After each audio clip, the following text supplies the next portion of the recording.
Obrigado, Green, pelo convite. É um prazer estar aqui novamente para esse experimento que foi colocado pelo Green há uns meses atrás, para que nós possamos fazer uma discussão de algo que, na realidade, nasceu aqui, enquanto eu atuava junto ao CEPID, do Centro de Terapia Celular, como um grupo extramoral, e contou na sua fase inicial com colaboração do grupo liderado pelo Green e pelo José César Rosa. A pergunta que nós vamos estar avaliando aqui é por que o tratamento de melanoma, como nós o concebemos, tem tantas falhas, e se a consequência disso se nós entendermos o porquê o tratamento farmacológico do melanoma falha, será que nós podemos usar esse conhecimento para propor alguma forma de melhorar o tratamento farmacológico do melanoma? Essa é a questão central que a gente quer, de uma forma ou de outra, tentar estabelecer do ponto de vista experimental. A importância dessa pergunta, da resposta a essa pergunta, ficou, para mim, cada vez mais evidente à medida que o nosso laboratório saiu da Faculdade de Medicina da USP e começou a estar dentro do Instituto do Câncer do Estado de São Paulo, onde eu também desempenho algumas atividades administrativas e acompanho os números de custos de tratamento, que eu vou buscar colocar aqui ao longo da apresentação também como a motivação para esse tipo de estudo. Eu não preciso falar para a maior parte de vocês, mas melanomas são, felizmente, tumores mais raros no Brasil. A estimativa do Instituto Nacional do Câncer é que nós tenhamos algo em torno de 6 mil casos novos por ano, tanto em homens como em mulheres. A distribuição é semelhante. A ideia, melanomas, de uma maneira geral, quando diagnosticados precocemente, têm um excelente resultado. Cuidamos muito bem de pacientes com melanoma que é diagnosticado em estadio precoce. Porém, quando os estadios de diagnóstico inicial são estadios mais avançados, estadio 3, estadio 4, os resultados são muito pobres. Os resultados de qualidade de vida para os pacientes é muito ruim. Isso no Brasil, isso no mundo todo. A questão aqui no Brasil e em outros países de baixa e média renda, low and middle income countries. O Brasil é um país de middle income country, apesar de ser um país muito rico, a oitava economia do mundo. Na média, nós ainda somos considerados um país de um middle income country. Os resultados são ruins, no caso do tratamento do melanoma. A última década tem permitido ver um quadro bastante interessante, bastante alentador para o manejo dessa doença, que tem algumas características muito, muito específicas. Vejam, por exemplo, o que aconteceu a partir de 2010 com a implementação daquilo que a gente chama de terapia-alvo para desenvolvimento do câncer, para tratamento do câncer, isso com o uso de uma substância chamada vemurafenib, uma droga-alvo para uma mutação frequente em 50% dos casos de melanoma. 50% dos casos, não 100% dos casos, 50% dos casos. É uma tomografia por emissão de pósitrons usando FDG de um paciente que iniciou nesse protocolo clínico. Essas lesões que vocês estão vendo aqui em preto são nódulos acometidos por melanoma num paciente antes do tratamento. Esse paciente começa a receber essa droga, vemurafenib, 15 dias depois, as lesões que estão aqui, todas ascendendo, todas nos nódulos do paciente, desaparecem. Os resultados dessa primeira abordagem, que foi um protocolo clínico tipo fase 1, fase 2, foram extremamente positivos e logo sugeriram que se fizesse um estudo fase 3, comparando o tratamento com Vemurafenib, do Vemurafenib com dacarbazina, que é o quimioterápico que nós usamos desde 1975 para o tratamento de melanoma, com os resultados que estão colocados aqui. Dacarbazina, esse é o padrão de resultado, né, para esses 274 pacientes do trial clínico fase 3, quando comparados ao uso do Vemurafenib. Todos esses pacientes estão em estadio 3 ou 4, no caso de melanoma. Vocês veem o ganho de sobrevida livre de progressão aqui em torno de 4 meses, comparando dacarbazina com Vemurafenib.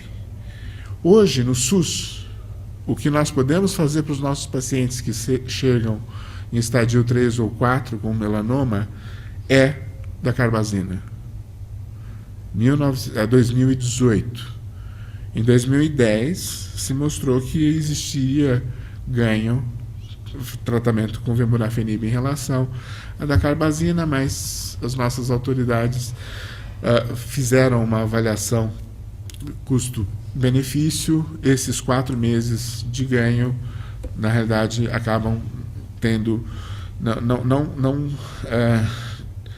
não mostram um benefício real de maneira geral para essa população. Então, hoje no Brasil, o tratamento que é financiado pelo SUS, se algum, para estadio 3 ou 4, é o tratamento com dacarbazina. Isso a gente vê no nosso hospital, né? Na realidade, os oncologistas ficam sem muita opção, porque é a droga que eles podem usar. Eventualmente, eles podem usar outras combinações terapêuticas, usando cisplatina, dacarbazina e vincristina, dependendo da idade do indivíduo, dependendo do estado da função renal desse indivíduo. Então, em países de baixa e média renda, o tratamento para melanoma estadio avançado, se não houver nenhum programa que financie o tratamento diferente, hoje, 2018, é quimioterapia. Dacarbazina ou cisplatina. Do ponto de vista experimental, é importante falar, a dacarbazina tem um análogo, do ponto de vista experimental, é a temozolomida. Então, dacarbazina ou temozolomida, cisplatina são as opções para o cuidado paliativo, se vocês quiserem, dos pacientes com melanomas em estadios avançados. Eu não vou falar da importância da gente estar fazendo o diagnóstico mais precocemente, buscando pacientes, evitar que o paciente chegue em estádio 3 e 4. Talvez essa seja a medida mais acertada e mais sensata, mas essas coisas fogem de fato do nosso controle. A realidade do que acontece no nosso serviço é isso. E com a crise econômica, infelizmente, os pacientes estão chegando em estadios ainda mais avançados, e eu acredito que, se vocês perguntarem para os nossos colegas aqui no Hospital de Clínicas, vocês vão ter uma posição semelhante. Nos últimos 3 ou 4 anos, ficou muito evidente que imunoterapias talvez sejam, de fato, a melhor forma da gente controlar os pacientes com melanoma, usando anticorpos que, de alguma forma, modifiquem que façam o bloqueio dos pontos de checagem do sistema imune, utilizando anticorpos contra anti-CTLA4, como ipilimumab, anticorpos anti-PD1, anti-PDL1, como o nivolumab, por exemplo, anti-PD1. Porém, aqui a gente precisa colocar necessariamente na equação, para essa decisão, obviamente, o custo. O custo de dacarbazina é algo em torno de $600. O custo, o custo dos anticorpos é algo de $30 mil para 12 semanas de tratamento. Então a gente tem essa diferença de custo que vai precisar, de uma forma ou de outra, ser levada em conta. Esse é o cenário. E esse é o cenário que a gente acaba percebendo, vivendo o dia a dia do hospital. Eu acho que essa é uma realidade que, especialmente para mim, como pesquisador, foi bastante impactante. É uma coisa que, de uma maneira geral, a gente não se afronta, não leva em conta. E isso me fez revisitar uma série de coisas, inclusive na minha atividade diária no laboratório. Óbvio, eu fui treinado como um pesquisador, o meu objetivo, em última análise, é gerar conhecimento, mas agora o conhecimento que a gente busca gerar acaba tendo também como um dos elementos de análise variáveis econômicas e variáveis de impacto social. Isso fez com que nós, na realidade, refletíssemos sobre a linha de pesquisa e revisitássemos alguns dados que vínhamos tendo, inclusive dados em colaboração aqui com o grupo de Ribeirão. A questão, então, que fica é, vamos pegar o caso de cisplatina. O custo de cisplatina é algo em torno de $60 para o tratamento no período. E cisplatina é extremamente eficiente para o tratamento de doenças como carcinomas testiculares. E tem bons resultados em alguns casos de melanoma. Por que a gente não consegue implementar? Por que cisplatina falha no melanoma? O que leva à emergência da resistência à cisplatina ou da carbazina no tratamento de melanoma? Por que a gente não pode usá-lo mais? Será que se nós entendermos os mecanismos de resistência que vão emergir, a gente conseguiria, de uma forma ou de outra, melhorar os resultados que a gente obtém com cisplatina e da carbazina, e aí isso vai implicar um custo, mas talvez nós tenhamos uma forma efetiva de usar uma droga de baixo custo com alguma outra atividade, com alguma outra manobra que aumente a eficiência desse medicamento que pode ser utilizado para o tratamento do melanoma. Como é que a gente lida com isso? Aí entra a ciência, aí entra a pesquisa. E aí entra a ideia de tentar entender o porquê o tratamento com cisplatina falha. E uma possibilidade de avaliar isso, então, se eu quero entender o porquê a cisplatina não é tão eficiente quanto nós gostaríamos, é tentar usar uma dessas abordagens ômicas que nos permita entender o que vai acontecendo ao longo do tratamento, na cinética do tratamento, que garanta a sobrevivência das células tumorais, mesmo na presença dessa droga cisplatina, né? E isso podia ser feito do ponto de vista de transcritos, podia ser feito de diferentes abordagens sistemáticas, com diferentes técnicas. E aqui a gente vai pegar um exemplo do que foi feito já há muito tempo atrás, com uma técnica que talvez hoje não seja o state of the art, mas não importa se é state of the art ou não. Na realidade, a gente vai estar mostrando que ela é suficientemente robusta, sim, para dar uma resposta que pode ser muito útil para a gente progredir no pensamento científico. A gente faz o tratamento das células com cisplatina, muitas células morrem, mas progressivamente o que vai acontecendo, se a gente desenhar um experimento para entender a seleção das células que não morrem, e usar essas abordagens ômicas, a gente percebe, por exemplo, que alguns algumas formas eletroforéticas vão progressivamente acumulando, como essas aqui que eu estou mostrando, ou essa aqui que eu estou mostrando. Então, se nós agora fizermos o censo dessas formas eletroforéticas que estão sendo acumuladas, eu aqui, pela cinética do experimento, muito provavelmente o que está acontecendo é que nós temos, e isso naturalmente acontece nesse tipo de experimento, nós temos uma população híbrida, uma população heterogênea. À medida que nós colocamos uma pressão seletiva, as células que são sensíveis morrem, as células que são resistentes vão se acumulando. E à medida que nós fazemos isso, a gente vai entender agora o fenótipo da resistência.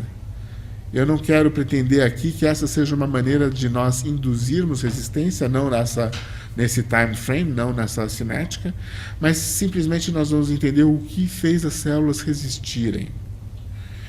E aí, usando abordagens como proteômica, nós vamos ter listas, e usando biologia de sistemas, a gente pode integrar agora o conhecimento que essas listas nos passam, e vocês são, eu tenho certeza que vocês discutem isso no dia a dia, nos seus projetos. Isso é uma coisa que esse grupo aqui faz com excelência já há muitos anos. Então, o que a gente tem, então, a partir de uma abordagem proteômica, a gente começa a ver acúmulos, e esses acúmulos numa cinética. Eu acho que a beleza do experimento é a cinética, é fazer a avaliação como foi feito aqui, com 8, 16, 24 horas, e entender progressivamente esse acúmulo. Então, esse é o desenho experimental, não tanto a técnica que vai estar sendo utilizada, se é proteômica de primeira, segunda ou terceira geração, mas é o desenho de fazer a avaliação ao longo do tempo, que permite desenhar uma abordagem de grafos de enriquecimento. Vocês vão estar vendo aqui tudo aquilo que tiver como um quadrado é uma forma eletroforética que foi de fato observada, e usando essa tecnologia, o que a gente observa é que existe um enriquecimento muito específico nas primeiras horas, ao longo dessa cinética, de um processo que garante resistência ao tratamento com cisplatina. E esse processo que garante resistência com cisplatina, independente de quais os players, de quais as formas eletroforéticas aqui, estão relacionadas a um processo biológico que está relacionado à homeostase mitocondrial. Então, a gente chega com uma abordagem ômica, e usando a biologia de sistemas, a gente chega a um enriquecimento de um grupo de proteínas envolvidas em um processo biológico, e esse processo biológico talvez seja um pilar para a resistência. E qual que é esse processo biológico? Homeostase mitocondrial. E a partir dessa abordagem de biologia de sistemas, o que a gente pode perguntar é quem é o nó central, ou qual é o ponto mais discriminador dessa homeostase mitocondrial aumentada. E a gente pode fazer isso estatisticamente, tentando entender qual é o ponto mais convergente dessa rede de interações que se forma. E à medida que a gente vai buscar essa rede de interações, a gente vai chegar a alguns poucos candidatos. O candidato que foi indicado por esse tipo de abordagem, que é uma abordagem de biologia de sistemas, foi uma proteína chamada proibitina. E a partir dessa abordagem de biologia de sistemas, a gente chega em uma proteína que, nesse setup experimental, discriminaria um processo biológico, homeostase mitocondrial, que estaria na base do processo de resistência à cisplatina, nesse conjunto de experimentos. Proibitina é uma proteína que é codificada por um gene que está no cromossomo 17, que é 21. é uma proteína que tem uma característica muito interessante, o que faz com que a gente, de fato, queira investir nela quando a gente estuda o que proibitina é, de fato. Proibitina é uma proteína de membrana que pode translocar para o núcleo. Então, é uma proteína de membrana que pode ser translocada para o núcleo. E no núcleo ela é um partner de RB, é um partner da proteína retinoblastoma. Controla ciclo celular, sistema RB2F. Como proteína de membrana, ela pode ser levada à membrana, onde ela interage com a via Ras-Raf-MAPkinase, especificamente RAF. Então, quando a gente agora cura essa informação com melanoma é altamente dependente da via Ras-Raf-MAPkinase, inclusive o vemurafenib, que é uma das drogas-alvo, ela vai almejar especificamente uma forma de RAF mutada. E a proibitina também ela pode translocar para a mitocôndria, aonde ela vai atuar junto com proibitina 2, ou proibitona, como uma chaperona mitocondrial, garantindo o adequado folding das proteínas mitocondriais. Então, os dados de proteoma interpretados pela lógica da biologia de sistemas nos faz focar a atenção numa proteína que tem essas várias vidas. Ela pode ir para o núcleo, controlar a transcrição de genes indiretamente. Ela pode ir para a membrana, onde ela modifica, de uma forma ou de outra, a transdução de sinal de uma via que é essencial para a sobrevivência de melanoma. Ela pode ir para a mitocôndria, onde ela vai controlar o processo que é enriquecido na atividade de resistência à cisplatina, que é a homeostase mitocondrial. Então, por esse conjunto de resultados, baseado numa avaliação proteômica que foi consistentemente realizada, a gente foca a nossa atenção agora a um potencial alvo que, em princípio, talvez não fosse... Nós não prestássemos atenção e, eventualmente, alguns de nós iria querer fugir dele porque ele não é uma proteína canônica, não é uma proteína que faz uma coisa só, é uma proteína que tem 3 vidas, né? Uma vida na membrana, uma vida na mitocôndria e uma vida nos complexos de regulação transcricional. Bom, chegamos em proibitina, é um alvo quente e agora precisamos fazer atividades de validação. A primeira coisa, vimos isso em uma linhagem celular. Será que a resposta é geral? Ou a resposta é só dependente daquele circuito molecular que foi selecionado naquela linhagem que a gente está estudando? Então, vamos fazer a avaliação em diferentes células com diferentes circuitarias que nós conhecemos. A gente sabe o perfil genético das diferentes células e discriminamos essas diferentes linhagens em relação ao seu perfil mutacional. Se tem a via RAS ativada, a via RAF ativada, não importa o detalhe agora. O fato é que nós conhecemos características genotípicas das diferentes células que a gente trabalha. O que a gente percebe é que, bom, cisplatina, sim, ela é eficiente em diferentes graus nas diferentes linhagens, e nessas diferentes linhagens com diferentes genótipos, o que a gente percebe é que, independente do genótipo de base, existe um acúmulo de proibitina à medida que nós expomos as células à cisplatina. Então, a cisplatina parece estar... o tratamento com cisplatina leva a esse enriquecimento, né? Então, a gente seleciona as células que progressivamente vão sendo resistentes à cisplatina, e proibitina faz parte desse fenótipo de resistência. Bom, então é um fenômeno geral, é mais geral do que uma única célula. Isso é um ponto importante. Agora, será que é só específico de cisplatina ou outros agravos vão ter o mesmo tipo de resposta? E o porquê isso é importante? A gente chega na ideia de que a homeostase mitocondrial é um nó. Na realidade, não tanto o processo, né? Homeostase mitocondrial é crítico. Muitas coisas interferem com a homeostase mitocondrial. Vamos avaliar as coisas que podem interferir com a homeostase mitocondrial e vamos ver se proibitina de fato interfere, acumula-se nessas situações. Então aí a gente expõe as células a diferentes quimioterápicos, cisplatina, dacarbazina, temozolomida, diferentes linhagens, e observa que de maneira consistente, sim, proibitina acumula-se nessas condições. Então faz parte do fenótipo de resistência à exposição a esses quimioterápicos, o acúmulo de proibitina, e estressores como, por exemplo, a privação de nutrientes, claramente levam ao acúmulo de proibitina, que está relacionado à homeostase mitocondrial.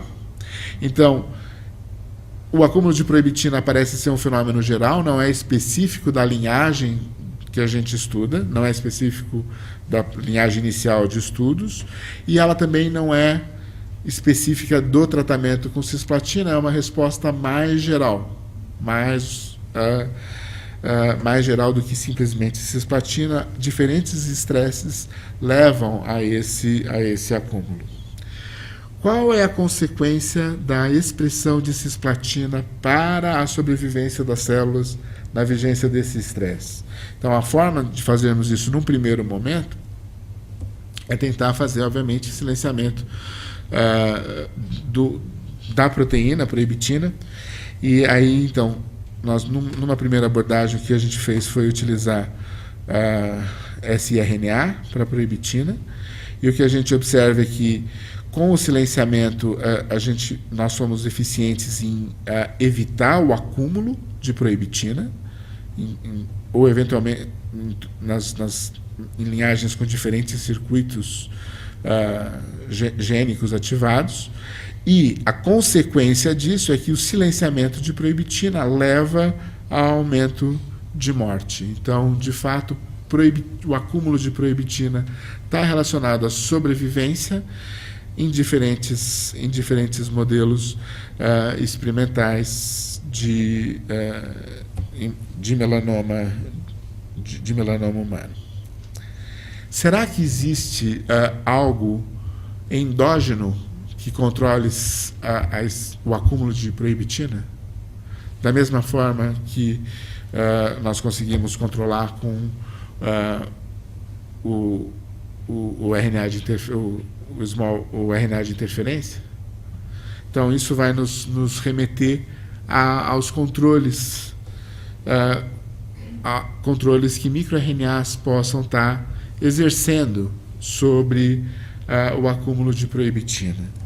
Então, agora a gente sai das linhagens no primeiro momento e vai usar a grande quantidade de dados que existe já depositada no TCGA em melanomas e que permite fazer relação de expressão de microRNAs e a expressão de proibitina.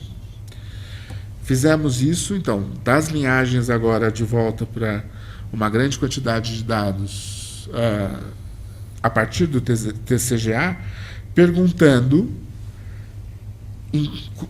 se nós conseguimos flagrar entre um conjunto de microRNAs selecionados por ter possível homologia com a região 3' UTR do transcrito de proibitina, aqueles que vão ter uma expressão recíproca.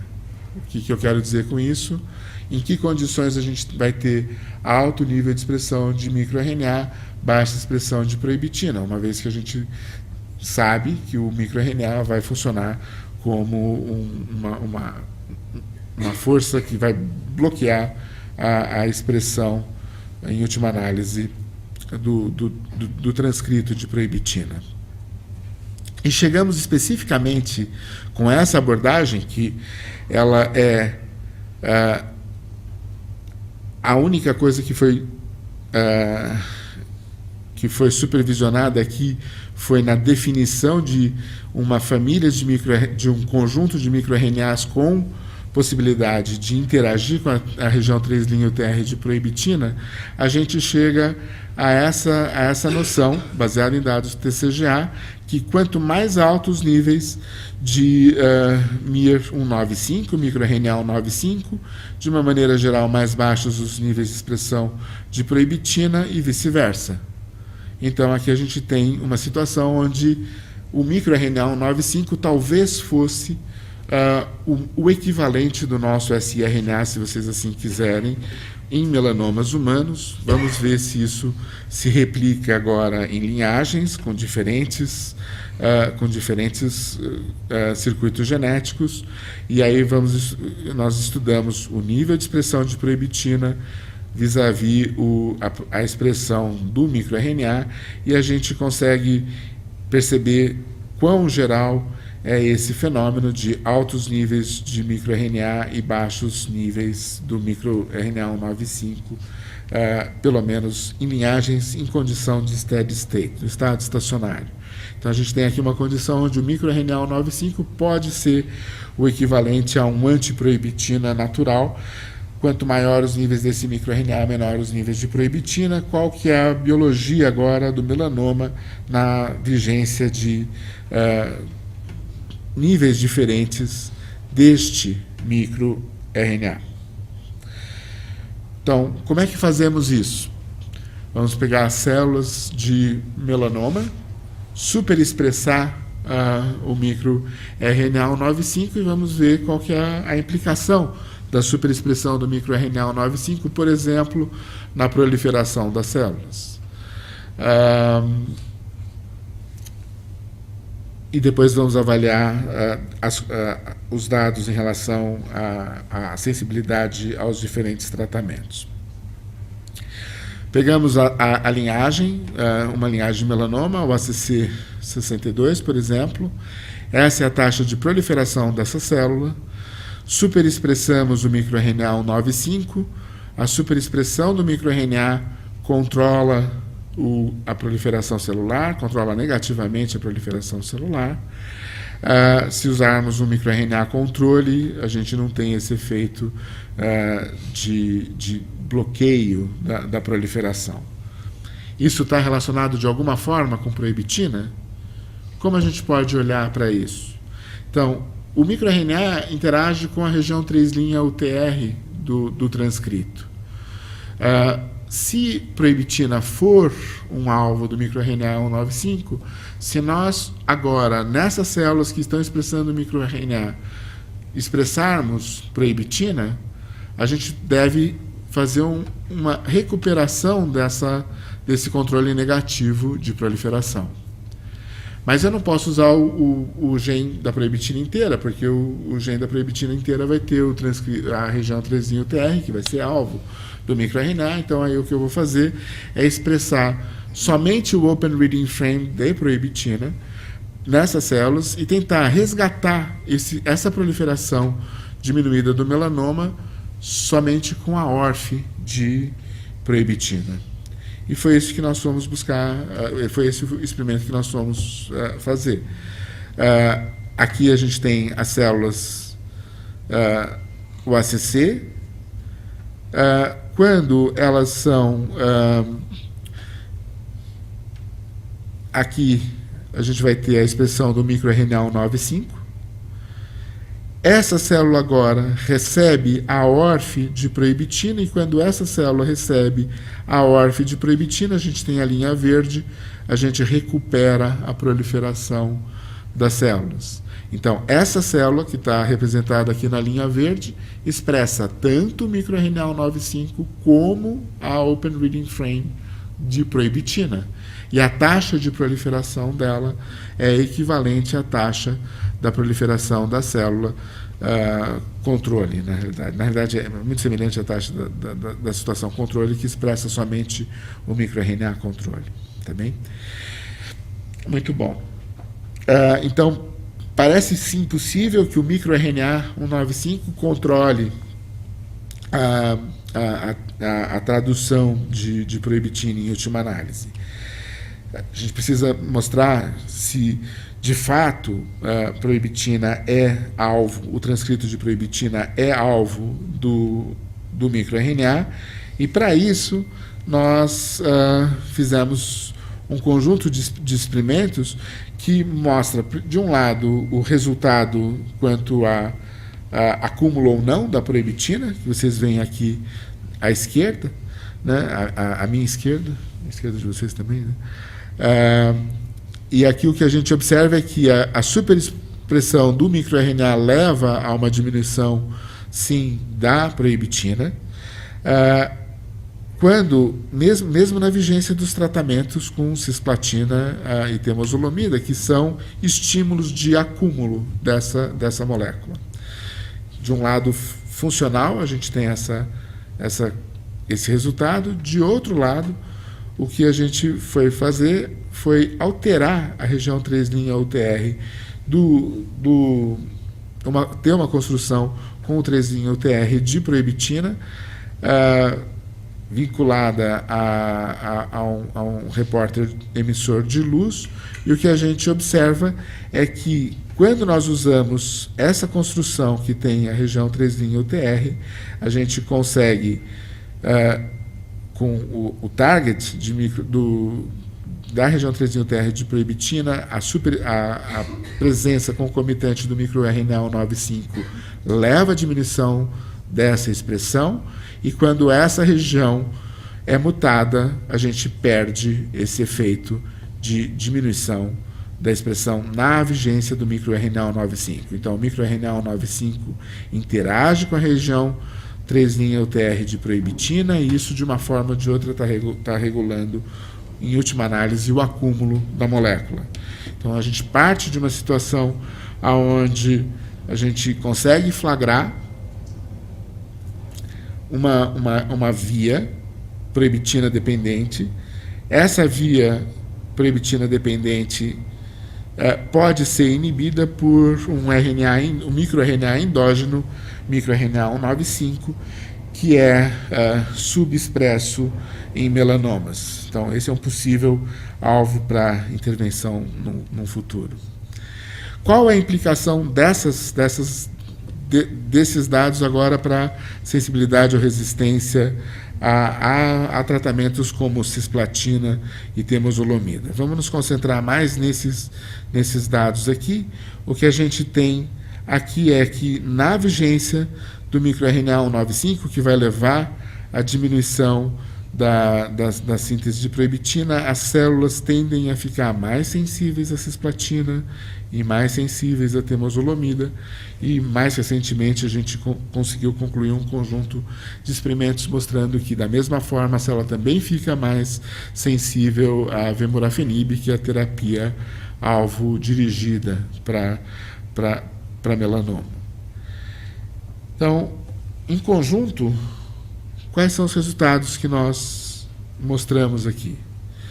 A avaliação proteômica acoplada de abordagem de biologia dos sistemas nos permitiu focar o nosso projeto nesse fenômeno que é a homeostase mitocondrial.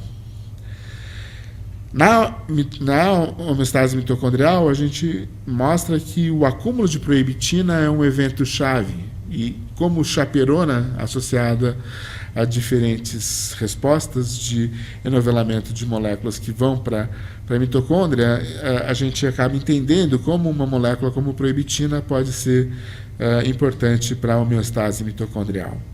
O fato é que proibitina está relacionada a diferentes estresses celulares. Quimioterapia é um estresse celular, e a gente pode discutir diferentes motivos para isso, diferentes razões, mecanismos para isso. E a presença de proibitina vai levar, por manter a homeostase mitocondrial, há uma resposta de sobrevivência das células de melanoma. E essa resposta de sobrevivência que agora precisa ser alvo é o alvo da nossa atenção. Se a gente conseguir, de alguma forma, farmacologicamente, bloquear o acúmulo de proibitina, ao mesmo tempo que a gente tem o estresse farmacológico dos quimioterápicos, a gente pode aumentar a eficiência do tratamento com essas drogas de mais baixo custo. A gente tem algumas dicas genéticas que estão relacionadas ao acúmulo do microRNA 195, que na realidade mostram o quão geral é esse processo. Na realidade, a gente está buscando a generalização quando a gente usa dados do TCGA e as múltiplas linhagens que foram utilizadas ao longo desse projeto para mostrar a importância, para testar, na realidade, a importância do acúmulo de proibitina e o seu controle por uma via de regulação dependente desses microRNAs. E os resultados agora, se vocês quiserem, vão permitir múltiplos focos, né? Cada um vai optar pelo seu, né? O processo de homeostase mitocondrial parece crítico para o desenvolvimento de resistência a diferentes tratamentos. E mais recentemente, um conjunto de resultados muito elegante foi demonstrado, indicando que a resistência à vemurafenib, a resistência à cisplatina, a resistência da carbazina está, de uma forma ou de outra, relacionada à expressão de diferentes genes que fazem que mantêm a homeostase mitocondrial muito dependentes de uma alteração epigenética dependente, por sua vez, de uma demetilase chamada JARID1B. Então, a partir desse conjunto de resultados, a gente consegue contextualizar o nosso trabalho em vias epigenéticas de resistência dependentes dessa molécula JARID1B, que pode ser um outro alvo para intervenção. E, de outro lado, algumas pessoas podem sugerir coisas muito simples, como esse grupo que eu estou me referindo sugeriu, o grupo do Minhard-Herling. Ele sugeriu que, bloqueando a atividade mitocondrial usando uma molécula como a metformina, que muitos de vocês conhecem para o tratamento do diabetes, é possível, em condições específicas, em genótipos específicos, onde P53 é normal, é selvagem. Nessas condições, a gente pode usar a molécula metformina para fazer tudo isso que a gente está fazendo com o controle de expressão de proibitina. Okay? Então, existe aí a possibilidade de um reposicionamento de uma droga relativamente barata para aumentar a sensibilidade de células, por exemplo, melanoma, para drogas também baratas, como, por exemplo, cisplatina. Então, existem alguns protocolos hoje, e eu estou familiarizado com os estudos que vocês também estão fazendo aqui, mostrando que metformina pode ser um interessante, pode ser utilizado para matar células que tenham atividade de vias específicas, por exemplo, em linfomas, né, que eu acho que é o... E nas proliferativas também. Tá bem? Com isso, eu queria parar por aqui, atendendo ao Greens Challenge, 12 slides, no more, e discutir. Obrigado.